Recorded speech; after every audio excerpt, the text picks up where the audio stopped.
Hi, and welcome to More Human, More Resources, the HR podcast for entrepreneurs. I'm Vicki Brown, your host and CEO of Vidamaneo Enterprises. As a serial entrepreneur, I understand that having the right expert help has been critical to my success.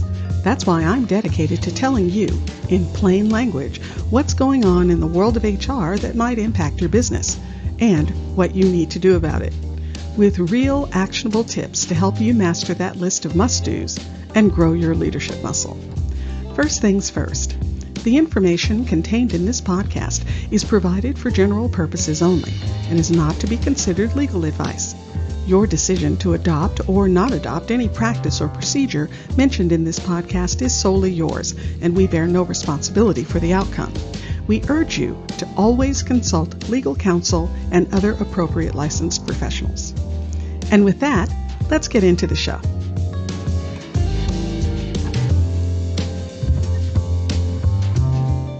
You're listening to Season 1, Episode 26. In this week's episode, our question of the day is, how much should you pay your employees? Setting salaries for the positions in your company can seem to be a really tricky prospect, but you can make it a lot easier and more accurate if you follow these 5 steps. Look at the marketplace. What are other companies paying for this job? There are a host of online resources that can help you figure this out, but first, you'll need a job description. Write down the tasks you want the person in the job to do. Group them and edit them a bit, and you'll have the beginning elements of a job description. Then, finish it off by adding your expectations for success and the important attributes someone would need to be successful in the position, like the ability to communicate effectively in a complex situation.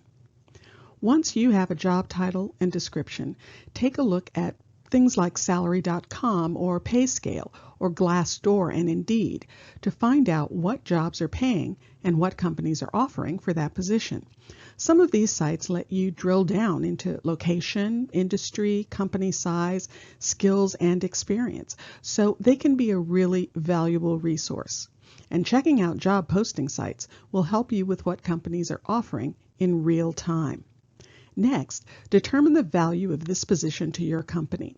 For instance, the operations director provides more value to the business than the customer service representative, or maybe you think it's exactly the opposite.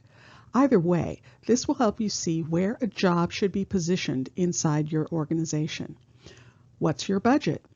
I used to make the mistake of making this the first step on the list, and I finally realized I was going after everything backward. Sure, I need to have the funds to pay for the job, but I either won't get any candidates or won't get viable candidates if I put the salary range too low because of my budget.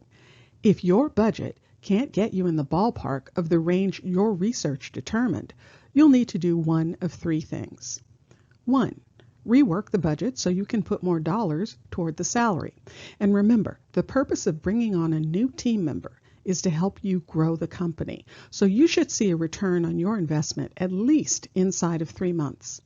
Keep that in mind when you're figuring out how much budget you have for the position. Look toward 3 months salary versus a full 12-month load. 2. Be creative with the compensation. Maybe the value isn't in all cash. Could you offer bigger and better perks like more vacation or a bonus or, depending on the position, some sort of profit bonus? What about a flexible work week? What's your benefits package? Can the position be part-time? All these features can be part of the compensation conversation you have with a candidate. And finally, number 3, if you can't find any way to swing number 1 or number 2, then perhaps rethink bringing on someone new right now. Maybe you can enhance the responsibilities of an existing team member and increase their salary. What are other people in your company making right now? If you have others in the same position, consider where their salaries are, because you don't want a huge swing in compensation for the same job. Sure, someone with significantly more experience may be paid a bit more, but the gap shouldn't be massive. Aside from the problem it can create inside the company, and yes, no matter how hard you may try, salaries always get out. And in fact, you can't force an employee to keep quiet about their salary. Big gaps in comp can leave you with quite the management issue on your hands. Also, consider leaving room for growth. If you bring someone in at the very top of the range for the job, they won't have anywhere to go, but be overpaid for the job you have them doing, in which case you're not being fair to the business. Now, if they bring so much value above what was expected for that role, you should perhaps reevaluate the role. Think of it this way. If they want to leave, what role or title would you look for to replace the value they contribute?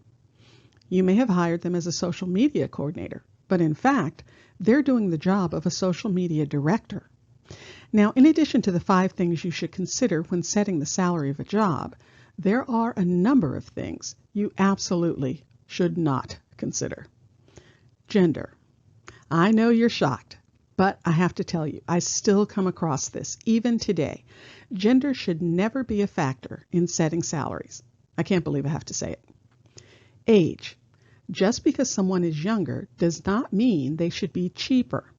Of course, if someone has more experience or skills, they may qualify for a higher salary, but I've met plenty of highly skilled and experienced 24-year-olds. So age cannot be a determining factor. Family status. Yep, I heard this recently too. I'm going to offer him more because he's the head of his household and has mouths to feed. Once I could speak again, I mentioned that was flawed logic. Otherwise, people with children would be paid more than people without children. I won, by the way. And finally, salary history. That's right, you shouldn't, and in most cases are prohibited from, asking about salary history. Studies have shown that factoring in salary history perpetuates the gender pay gap. Once you're underpaid, if subsequent employers use your salary history to determine their offer to you, you'll continue to be underpaid and never catch up. That's why many states, including California, and some cities ban salary history questions. Well, those are the 5 steps to figure out how much you should pay your employee. Now, go forth and hire that perfect candidate. If you found this information helpful, please leave a review and tell a friend. Thanks for spending the time. Until next week, same time, same place.